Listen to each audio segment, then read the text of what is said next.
Good evening, everybody. I was on mute, classic issue of these times. I can see we've got some people joining still at the moment. I'm just for a second going to turn off the Q&A option, and then we'll reopen that later on once we've shared some information with you. Going to make sure that we're all ready to go. So as I said last week, not as much information to share with you as last week. There's not so many new things to share. I'll share some PowerPoint slides with you just with some general updates, but then the priority this time is to try and answer as many of your questions as possible, and we'll open the question and answer tool in just a minute to do that. So yeah, I'll run through some information and then we'll open up the Q&A tool. I'm just going to give ourselves a slight delay because I can see the number of people joining ticking up, but let's get started. I'll share an agenda at least for what we're going to do, so that will come up on the screen in just a second. Here we go, and hoping you can still see my screen. Very good. And so yeah, we're going to celebrate some successes, got some updates about remote learning. Again, it's been a really good week since last week. We're going to think about live lessons, we're going to think about some assessments coming up. Got some key dates for your diaries, just so you know what's planned for the weeks ahead. Some updates about devices and dongles from the school. Some reflections on the news we heard a little bit today about when schools might be reopening. Some general updates, and like I said, we'll get into your questions and trying to answer as many as possible. In terms of celebrating successes, we're kind of hugely proud of the work that pupils, parents and teachers have all put together to create a really high level of engagement.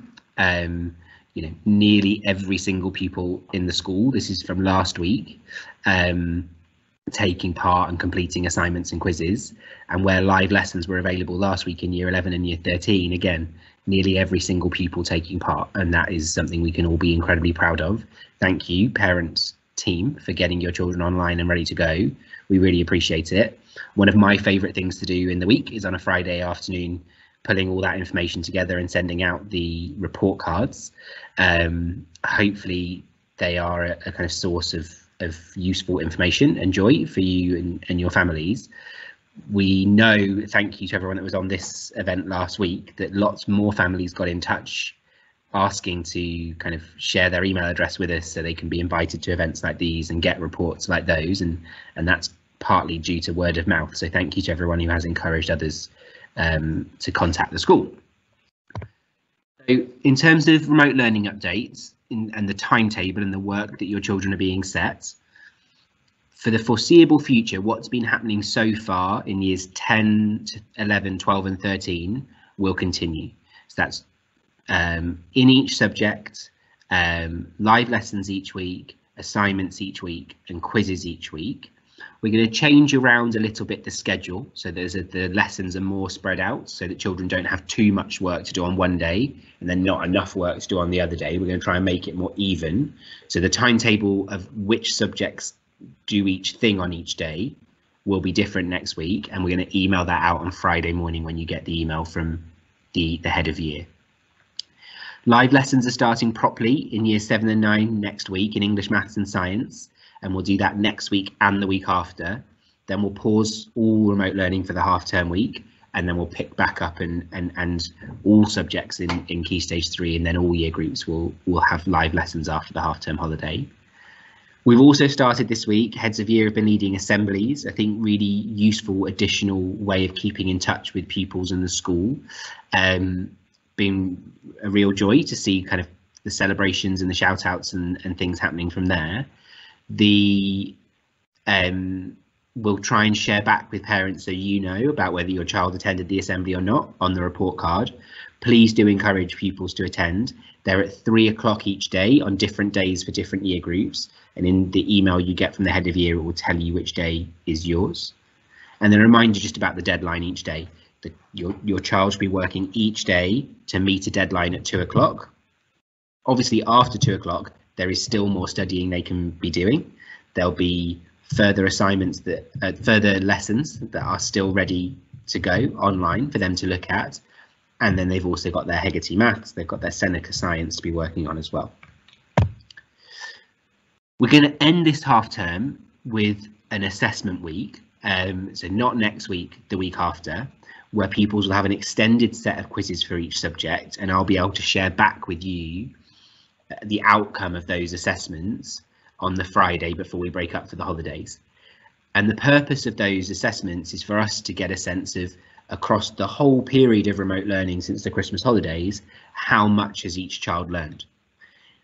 More than anything, I want it to be a point in time so that pupils have something to work towards and to remain motivated by. They've done a really good job so far. I think having something ahead to hold them to account and for them to be able to demonstrate and show off their learning is hopefully a useful tool to build momentum towards and to keep their motivation high. I want to, though, be really clear. No one should be panic about these assessments. They're online. It's technology we're still getting used to using. It's imperfect. Children have missed lessons because of internet access and so forth. They're not going to affect any sort of processes around grades, around outcomes, about which classes and which groups children are in. They are purely to give us a sense of being able to review the half term. In terms of preparation and revision, well, if pupils have been working hard and following all the instructions from all their lessons through the term, they'll be ready. To prepare even more thoroughly, what I'm suggesting children are doing is all the previous lessons, all the content, the videos, the PowerPoint slides are all available in Microsoft Teams if they click on Files and they click on Class Materials for all of their subjects, and they can go back through all the lessons they've had so far this term. And also, if they go back and click on the link to the quizzes they've completed, they will see the correct answers on the quizzes for any of the questions that they got wrong. So there's lots of information there on Teams that pupils can be used to revise for those assessments. And I think it's a real opportunity for children who have worked very hard through this time of school closure to really be successful and to really get some really high scores, and for you to go into the half-term holiday feeling very proud of the work that's been done. I want to share some key dates with you then. So Friday the 12th of February is the start of the half-term holiday. For the half-term holiday, it's going to be a half-term holiday as normal. Teachers are going to be offline. I'm going to be offline. Pupils and parents hopefully get some time offline. It's definitely a time of rest. So the on-site provision, the community classroom won't be running here. We won't be setting work every day like remote learning. It's a proper holiday, that half-term holiday. On that Friday, pupils are going to be set extended assignments in all their subjects that are a bit longer than the assignments they've been set so far. And that's going to be work that they can then complete either on the Friday, through the half-term week to keep them busy, or on the first Monday back when we won't be setting new work because we're going to have a teacher training day to get ready for the new half term. What I'll also share with you on Friday the 12th, as I said, is that report card from the assessment week. On Monday the 22nd, that's the start of the half term for teachers. We're going to have a teacher training day in school. Also on that day, we'll be checking those extended assignments that were set before the half-term holiday to make sure pupils have completed them, and calling families and getting in touch to follow up at any work that might be missing or needs improving. Then Tuesday the 23rd of February, the half-term begins properly. Remote learning will continue the same way it has now. There'll be a timetable just as we have now. The early morning 8:30 email that you get from the head of year will come out on that Tuesday morning, and we're back into our routine of remote learning. Devices and dongles, I want to keep sharing as much information as I have. I know it's something that some parents are very anxious about. We've been told that a delivery of over 100 more laptops is going to arrive very early next week. We hope on Monday or Tuesday. As soon as we've got them, Mr. Cole and the team, we've got our waiting list. We know who needs one. We'll be calling you in as soon as possible to come and collect them. We've also got more dongles arriving, we hope, and again, we've got our waiting list and we're calling you in. If you don't think that you're on the waiting list, if you think, oh, hang on, I've not told anybody yet that I need a laptop, or I've not told anyone yet that we need a data dongle, please email info@arksandalbans.org. We can check that you're on the waiting list. Similarly, if there's any problem with the computer, if it's not working properly, if there's any issues, please let us know on info@arksandalbans.org, because it's very likely that we're going to have people here next week, technicians and so forth, who can help fix things. So next week will be a good time to report anything that needs fixing. As I said, I wanted to talk about reopening. So there were some comments in the news today about the Prime Minister talking about schools possibly reopening for some children on the 8th of March. It was all very vague. It was lots of possibilities and maybes and ifs and buts and we'll sees. So I don't want anyone thinking very firmly or worrying or even being excited about the 8th of March being a date. We don't know what that date means yet. What we do know, as I keep saying, is as soon as we have something definite, I will announce that really clearly and really quickly to all parents so that you've heard it straight from me. We'll have a really clear risk assessment, which we'll share with you as well, about what we're doing to make sure that it is safe. As we've talked about before, I think we don't know whether the COVID testing programme they had for schools is going to go ahead or not. There's been lots about that in the news, but I'll give an update around that too. Something new that we'll be doing in the school when we reopen is we want to become a cashless school. We want to become a school where no money comes in and out of the building for two reasons. One, like cleanliness and safety. Money coming in and out of the school, germs, dirt, don't want it. Two, for safety. I don't want children carrying cash around with them. We have a new system, it's called iPay Impact. You have had letters about it before, the children have had set assemblies about it before. What it allows you to do as parents is to, using your credit card or your debit card, put money on an account via a website or an app that pupils can then spend with their finger or with a barcode that we give them when they're in school. So thinking about the canteen, school trips, things like this, it will all go through iPay Impact. Now, there might not be anything to pay for when school reopens. We might still be giving out lunches, we're giving out less lunches now, there's not going to be any school trips. What we want to do is use the time we've got now to get as many families signed up for iPay Impact as possible. You will probably receive an email or a phone call about it in the next week or two. If you know that you haven't yet registered an iPay Impact, please make sure you follow those instructions. And the last thing I want to say about reopening is, I think one of the strengths, one of the positives of the last few weeks has been how much communication there's been between parents and the school. Both form tutors talking to parents frequently, me being able to speak to parents frequently like this, emails back and forth between me and parents, between teachers and parents. And I'm really committing to keeping that regular communication ongoing, even once we're back to normal. I think we've proven how beneficial it can be for us to be talking together so often. And I'm going to commit to make sure that that continues in as many different and effective ways as we can. A few other general updates, just answering some questions from before.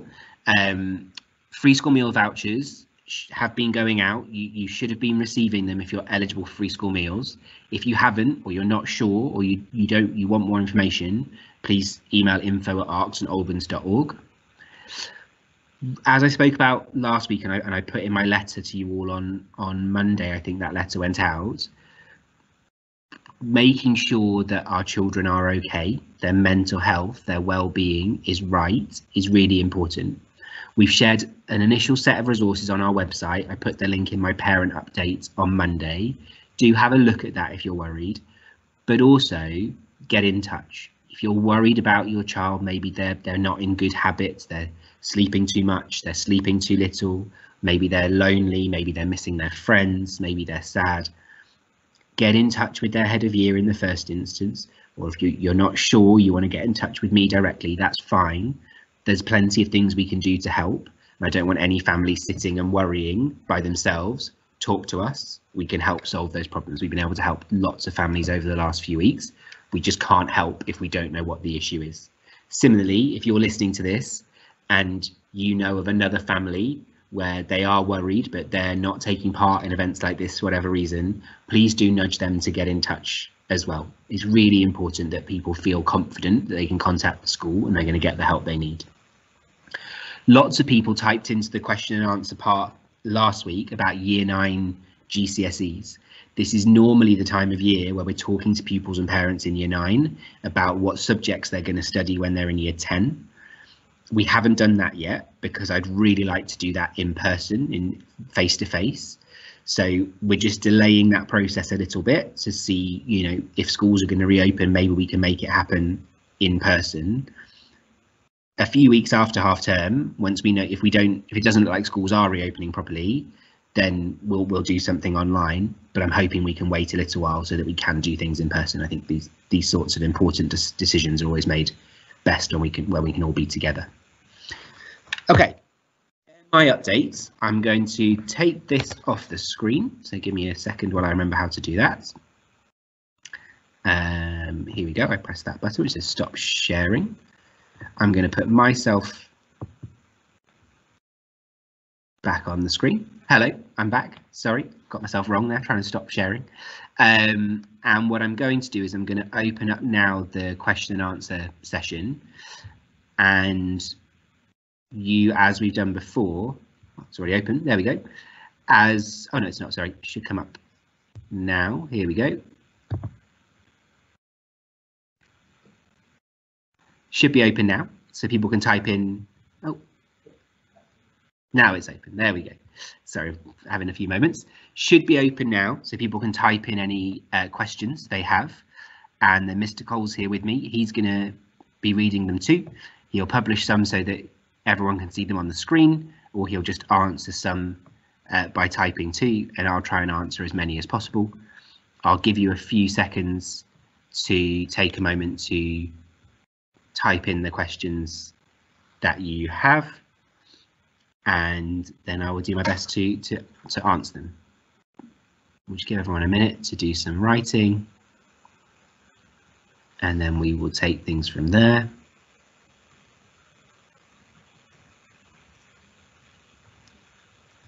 Okay, we've got one question that's come through. Oh, it's not a question, it's Mr. Cole making sure it's all working. It is all working. Well done, Mr. Cole. Fixed it.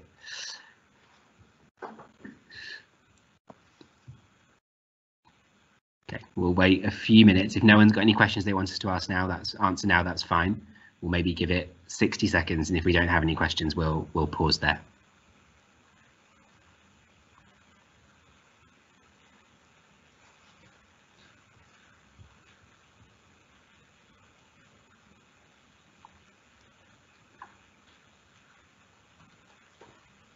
Okay, we've got a question now. You should be able to see it on the screen.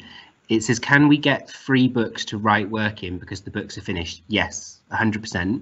We're going to get some sent out in some subjects to everybody, but if it's in the next few weeks, but if it's urgent for you, I think probably, I was looking at Mr. Cole, best thing to do is to email your head of year to start with. Email your head of year to start with, and then we'll organise things, but we can definitely get books. We could post some, or if it's possible for you to come and collect them, we can collect them. We've got, yeah, plenty that you can use.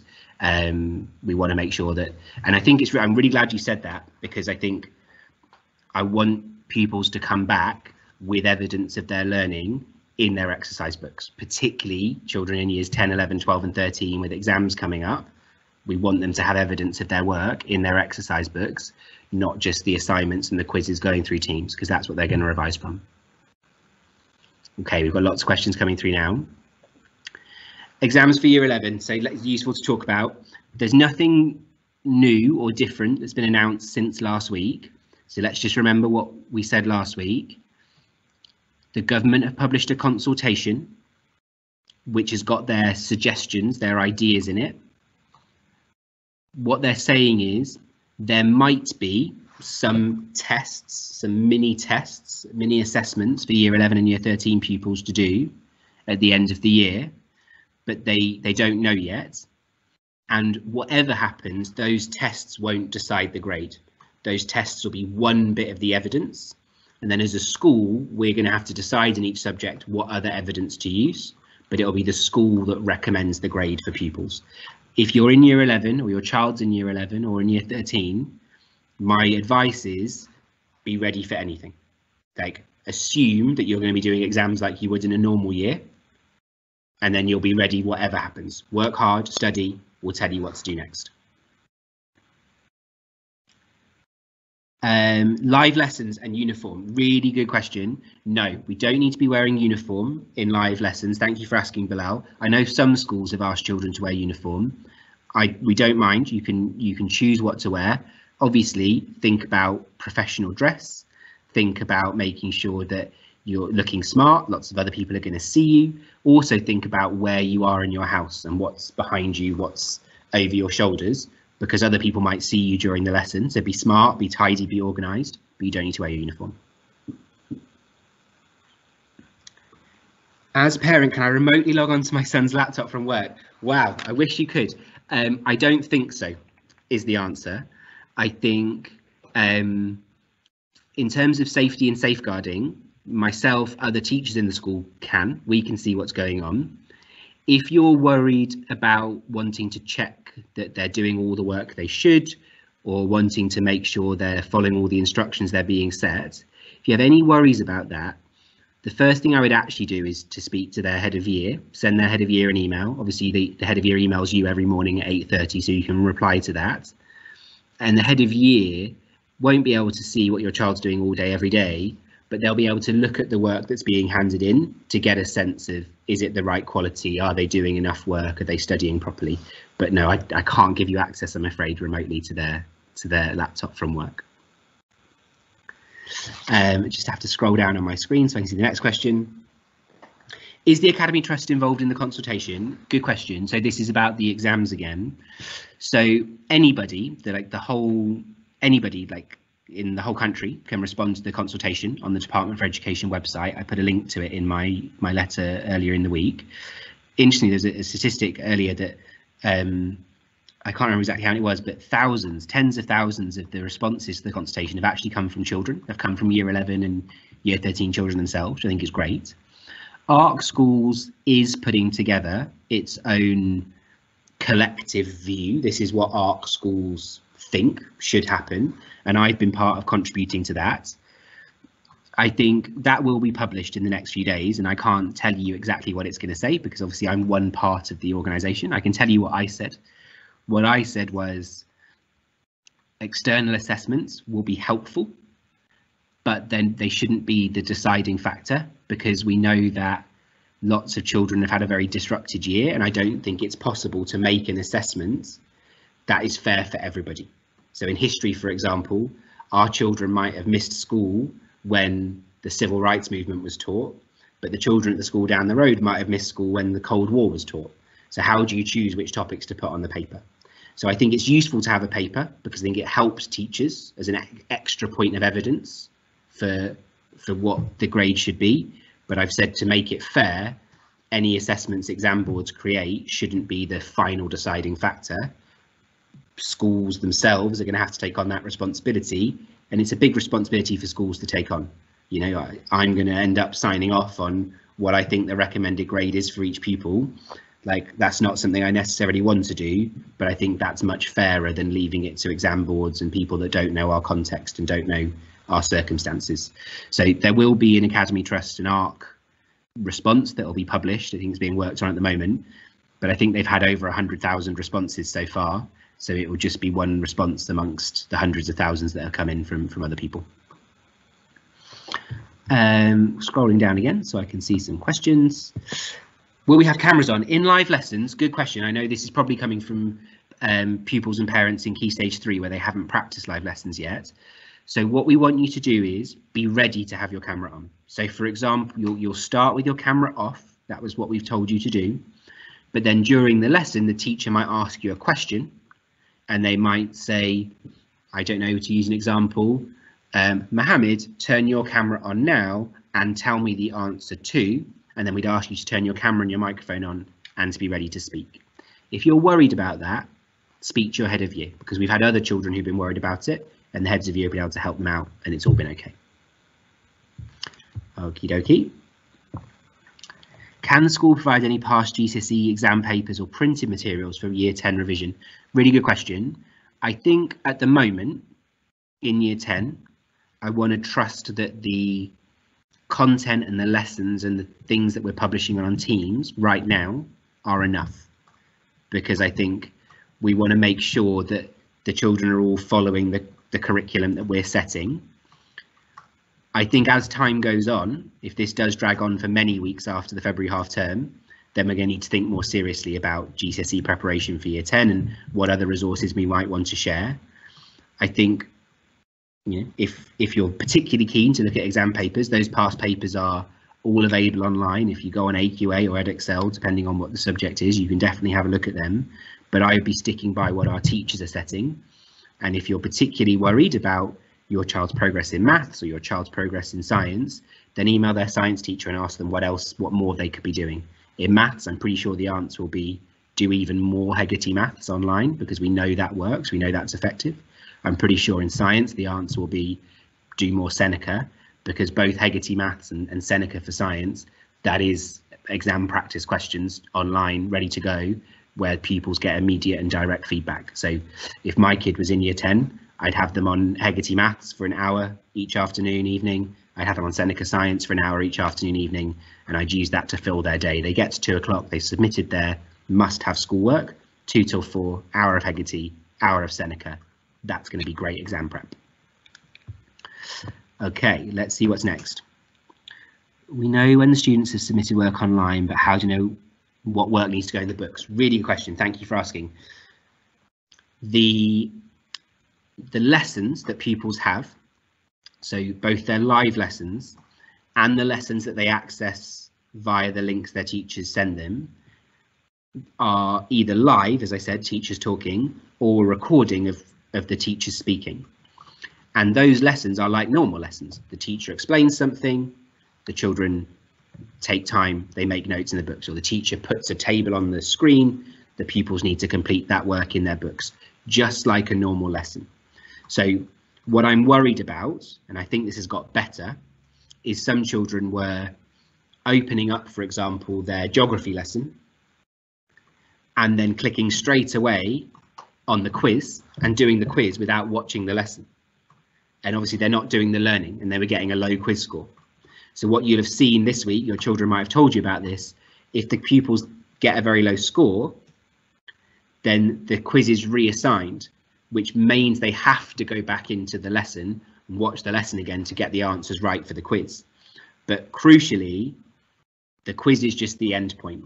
For each lesson, before they do the quiz, they need to have watched the lesson, either live or on video, and made the notes in their book as they go along. So we should have the quizzes that exist in Microsoft Teams. That's one evidence of their work. But also when they return, they should have a lovely, neat, complete exercise book. And I think this is the thing for parents I'd advise you to do, is talk to your child about, for every lesson they've had, yes, they should have their quiz submitted in Microsoft Teams, and that's what I'm reporting back to you. Their quiz is done, their assignment is done, but they should also have work in their exercise book for every lesson. So when you're looking at the timetable the head of year sends out, at the end of the day, you should be able to say, right, today, I know you had an English lesson, show me your English book, where's today's work? Show me your history book, where's today's work? That's the way you can keep on top of it as a parent. Okay, here we go. Are children likely to move sets if not doing well online? Not necessarily. We know it's different for everybody. We know that some children are not doing well online because they can't, because they haven't got enough internet access or fast enough internet access. They haven't had a computer yet. We know some children are not doing well online because it's hard for them to study at home. It's noisy, it's distracting, they've got siblings. We know some children aren't doing well online because although the teachers are doing their best, they're not getting as much help as they would get in school. I think what we need to recognise though is once the children are back, we're going to do lots of lessons to help them catch up. We're going to do lots more work, and then we're still going to do assessments at the end of the year. And those assessments at the end of the year are going to tell us which children are furthest behind. At which point we're then going to have to think about, well, what do we do when children are very far behind? One of those things we do is move children around in their sets. So not immediately and not directly, but if children aren't learning now, that will have consequences in the future. Okay, we've got a few more questions coming through. Let's have a look what's coming next. Are we delivering lessons over the Easter break for those students who need it? So good question. In a normal year, obviously with year 11, we probably would be doing lessons over the Easter break in terms of revision. I think it's difficult to plan what we'll need to do over Easter until we know what the plan is for the assessments happening in the summer. So like I said before, as a family, I think be prepared, assume yes, there will be Easter lessons, don't make other plans, and it's hard to make other plans now anyway, assume yes, but I don't want to commit either way until we know what the actual plan is for exams. But I think probably in English, probably in maths, I would assume we'd be doing something, but I don't want to commit to that now, particularly because a large part of the consultation talks about any kind of assessments being set very late in the summer. Normally the exams are quite soon after the Easter holidays, which is one of the reasons to do things in the Easter holidays. If any assessment that's happening is later in the summer, then we might not feel the urgency or the time pressure about doing things in the holidays. So leave that with us. I think, as I said, if I was advising a year 11 or year 13 pupil, I'd be making sure they were in the mindset of forget the pandemic, forget the fact we're working at home, plan and study and work as normal. Part of that would be assuming there might be lessons over the holidays, but we don't know yet. Okay, we've got two questions coming through that are similar, so I'll try and answer them both at the same time. Will students do an assessment online? Do the assignments count towards grades at the end of the year? So the assessments, yeah, will be online. And I think let's be realistic about that. Like, we're going to expect pupils to demonstrate a high level of integrity. You know, when you're doing assessments online, you can check answers on websites. You can text message your friends and ask them, what do you think the answer will be? There's a few things that we can do as a school to kind of mitigate that in terms of changing the sequence and the order of questions for pupils and so forth. But there's not a huge amount we can do to control that. So that is somewhere where we're going to be kind of speaking again to parents as a group and asking you all and talking about assemblies. We want to demonstrate some integrity. We want to see children who've done well and to know they've genuinely done well, so we can celebrate, recognise and reward them. So that will be a challenge, but yes, they will be online. Do the assignments count towards end of year grades? It's what I said before, in the sense of the end of year grade will be a reflection of how well each child has mastered that subject. How good are they at maths? How good are they at science? How good are they at geography? And how good they are at each subject will depend on how much they've learned. And some of that learning is the learning that's taking place now. Are we going to look at the scores from each assignment and say, well, they got this score on this assignment, therefore they're going to get this grade at the end of the year? No, but all the learning counts. Every day we do learning, it counts towards the progress we're making and the grades we're getting. And I think what I'd say to children in year 10 and year 12, by next summer when they do their real GCSE and A-level exams, there's not going to be any consideration nationally given to the fact they missed lots of school this year. They need to be working hard, they need to be getting ready. Like, this needs to feel just like normal school for them, because that's what their grades will look like. Their grades will look like it's been normal school. Okay, we've got very few questions left. I'm going to try and answer them quickly. So, how can we ensure when pupils return to school it'll be safe, and will children need to be vaccinated? I think those two questions speak to each other in some ways. We don't know what we're going to need to do to make the school safe, because we don't know what the country and the community is going to be like when schools come back. What I can say is we'll have a really detailed risk assessment. We'll do everything that we need to do to make it safe. We're definitely not going to go, oh great, COVID's finished, back to normal. I think school will still be very much like it was in term one. Children coming in different entrances and exits, children using different parts of the building, children not mixing with other year groups through the day, probably face masks indoors and all of these things I imagine will still need to be in place. I assume there'll be a huge amount of government information and directions and advice that we have to follow. Again, it's difficult because we don't know what the circumstances will be. We don't know what's going to happen with vaccinations. We don't know really any information at all. We just have to watch the news and wait and see. I think the thing that we can be clear about is we've got 2 weeks now until the half-term holiday. Then this date the government have made of the 8th of March is another 2 weeks away after that. So we know we've got a month before we even need to think about it. So let's not panic and let's not worry. I'll be getting all the information I need. I'll be making the plans I need to make, and I'll share that with you as parents and pupils before the time comes. We've had one more question come through. Let me try and see it on my screen. Can the predicted grades be changed? So this is the letter that you got if you're in year 11, I think a week ago now, just over a week ago now, and obviously year 13 have had their predicted grades for a while too. In terms of the predicted grades being changed, I think it's trying to understand your meaning. Two meanings of that. One, can children end up with better grades than they got in those exams? Yeah, of course they can. If they work hard, like, they'll do well in the summer. In terms of changing their predicted grades, I'm not sure why anybody would need to change their predicted grades. If they're worried about trying to apply for colleges and things, then they might change their predicted grades. I think it's probably quite a nuanced question, so I'd probably ask you to email Miss Maudsley if you're in year 11, or Miss Taylor if you're in year 13. Ask them, and if they're not sure, they'll ask me or Mr. Cole, and we'll get back to you. We've had a final few questions come through. I think Mr. Cole's trying to answer some of them in typing, but he might share some more for me to have a go at. We'll see. If not, we'll probably leave it there in just a moment. Thank you for the thank yous. It's always appreciated to know that the information is useful. And I think that's probably the last one. Here we go. Can the predicted grades be adjusted on future assessments? Yes, I think that, good, thank you for clarifying. I think probably though, we won't do another round of predicted grades. I don't know, again, it depends on the plan for assessments. Like, normally what would have happened is children right now, actually, this week would have been doing mock exams if school hadn't been closed. And then around February half term, parents would have got a new report with new predicted grades in February time. I think we obviously can't do mock exams while school's closed. We can't do full exam papers and things online.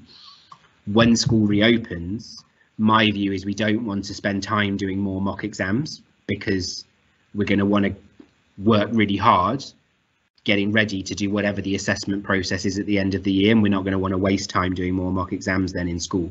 Now, that might change once we've seen what the end of year plan is, but I don't think you'll get another formal report in year 11 or year 13 with grades and exams on.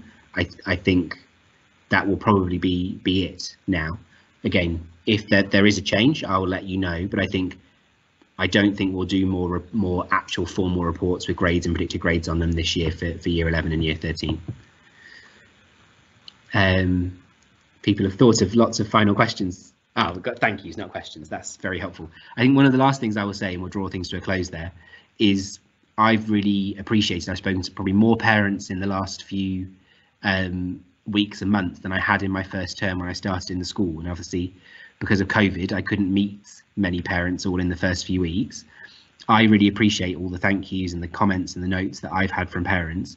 Please do get in touch with form tutors, with teachers that have been helpful and heads of year, and share your thanks with them, because they've been working very hard. And I know they appreciate hearing from all of you pupils and parents, because it's also quite a lonely and strange world for our teachers, where they're all alone and at home in their houses trying to sort out all this work and things. So do keep in touch with teachers and parents, as much as I enjoy getting to know you all. And we will pause there. If any more questions come through, I'll have a read of them offline like I did before, and then I plan to do another parent update in writing on Friday morning, on Monday morning, sorry, not Friday morning. Friday I'll do the report cards. Monday I'll write to parents again, and then next Wednesday we'll do an event just like this, where I'll give you any updates that I have through some PowerPoint slides, and then we'll do some questions and answers just like this. Okay, thank you very much, everybody, for joining. We will leave things there. Thank you, goodbye.